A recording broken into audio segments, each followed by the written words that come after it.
Hi, I'm going to show you how to install a WaterWall Fatboy 650 gallon tank. So first we're going to install a foundation using pavers.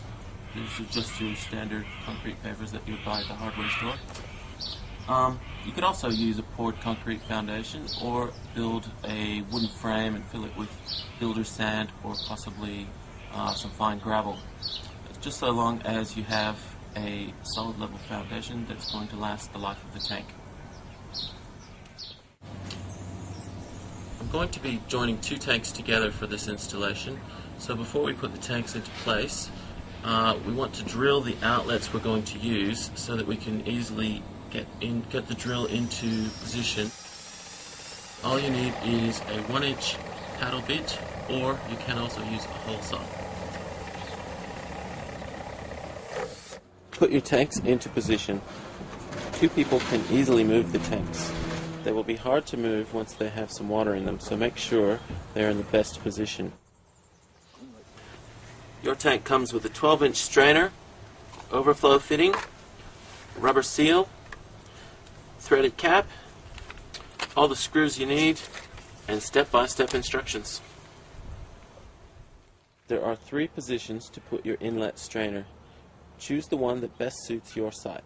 Using a jigsaw, cut around the indicator ring of the inlet position you want to use. You can start your cut using the cap hole, or drill a hole just inside the ring to start your cut. Secure your inlet strainer into position using the screws provided. This is important to keep mosquitoes and vermin out of your tank.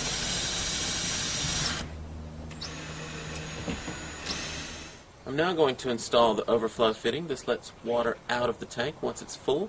To do this, I will use a hole saw. If you don't have a hole saw, you can use a keyhole saw.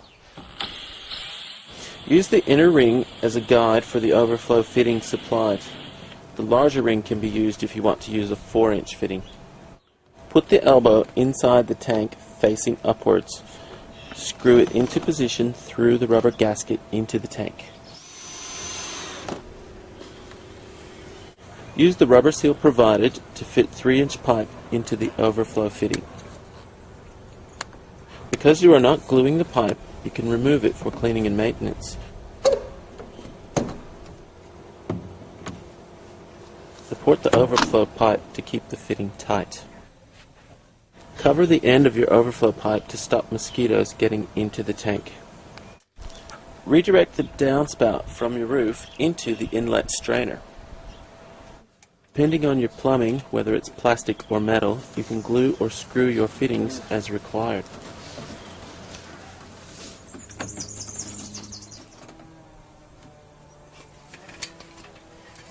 If you're joining WaterWall tanks together, you can purchase this custom kit. It includes a valve, hose with the swivel fittings, and a breather cap. Use plumber's tape around the ends of the fittings to get a watertight connection.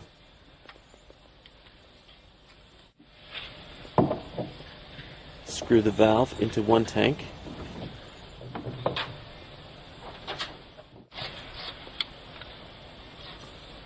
Screw the fixed end of the hose into the other tank.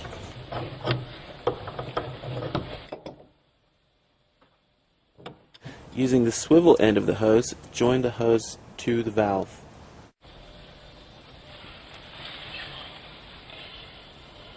Lastly, screw the vented cap into the top of the second tank. If you have heavy downpours in your area, you can also join the tanks at the top using the overflow positions. To use the tap outlet in the front, drill it out using a 3/4-inch paddle bit or a hole saw. Use standard 3/4-inch tap fittings for this outlet. Your tanks will need occasional maintenance to keep the strainer clean, the overflow clear, and to check for leaks in the fittings. So the main things to remember are a solid level base. Drill out the outlets you want to use before positioning the tanks. Put the elbow inside the tank facing upwards. Make your tank mosquito and vermin proof, and follow the maintenance schedule provided with the tank. Thanks for watching. You can find more information at waterwalltanks.com.